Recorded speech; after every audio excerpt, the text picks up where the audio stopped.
Halo semuanya, nama saya Andre dan hari ini saya akan menjelaskan hubungan antara posisi geografis dan iklim. So, tanpa berlama-lama, let's check it out.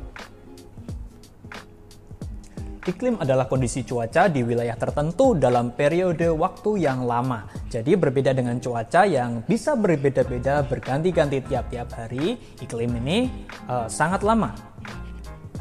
Kemudian jenis-jenis iklim dibagi menjadi dua, yaitu iklim matahari dan iklim fisik.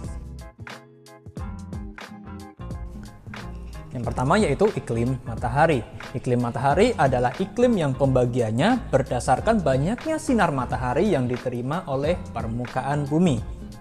Sedangkan iklim fisik adalah iklim yang menurut keadaan atau fakta sesungguhnya di suatu wilayah muka bumi sebagai hasil pengaruh lingkungan alam yang terdapat di wilayah tersebut.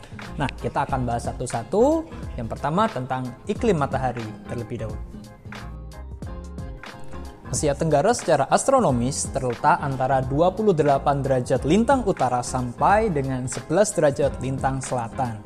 Ini berarti wilayah Asia Tenggara berada di iklim tropis. Gambarnya bisa kalian lihat di layar kalian ya. Hanya sebagian kecil kawasan Asia Tenggara yang beriklim subtropis, yaitu Myanmar bagian utara karena terletak lebih dari 23,5 derajat lintang utara. Dengan demikian, apakah akibat posisi geografis Asia Tenggara?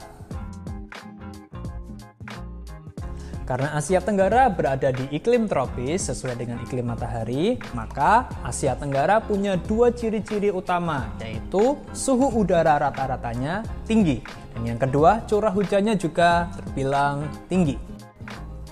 Selain itu, kawasan Asia Tenggara juga kebanyakan mengalami perubahan musim tiap 6 bulan sekali. Perubahan musim tersebut terjadi karena adanya peredaran bumi mengelilingi matahari, atau ada yang menyebut juga peredaran semu matahari tahunan. Peredaran semu matahari tahunan adalah pergerakan semu matahari yang seolah-olah bergerak dari selatan ke utara, kemudian kembali lagi ke selatan, kemudian ke utara lagi, dan begitu setiap tahunnya. Angin muson barat adalah angin yang bertiup dari benua Asia ke benua Australia yang biasanya terjadi pada bulan Oktober hingga bulan Maret. Angin ini mempunyai kelembaban yang tinggi sehingga bagi daerah yang dilaluinya akan mengalami musim penghujan. Sedangkan angin muson timur adalah angin yang bertiup dari Australia menuju benua Asia dan biasanya berlangsung pada bulan April hingga Oktober. Angin ini mempunyai kelembapan yang sangat rendah, bahkan cenderung kering, sehingga bagi daerah yang dilalui akan mengalami musim kemarau. Lalu, apakah yang dimaksud dengan iklim fisik? Tadi kita sudah singgung bahwa iklim fisik adalah iklim yang didasarkan keadaan atau fakta sesungguhnya di suatu wilayah permukaan bumi. Untuk lebih jelasnya, silahkan simak gambar berikut. Yang pertama, kalian akan lihat laut dan pantai di sini. Yang kedua, kawasan dataran rendah. Yang ketiga, kawasan dataran tinggi atau bukit. Yang keempat, kawasan pegunungan. Dan yang terakhir, gunung di tengah laut.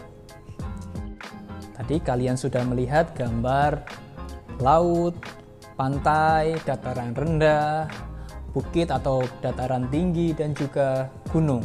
Ada juga gunung di tengah laut.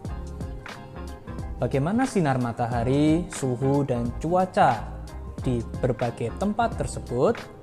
Dapatkah kalian menjelaskan perbedaannya? Tentu sudah jelas ya, di siang hari, di daerah yang sangat dekat dengan laut dan pantai, ataupun juga di dataran rendah, suhu udara terbilang lumayan tinggi. Kita merasakan gerah, panas, dan sebagainya. Tetapi semakin ke atas, misalnya di perbukitan atau bahkan di pegunungan, suhu udaranya akan menjadi semakin sejuk, bahkan cenderung dingin. Lalu, apa yang dapat kalian simpulkan?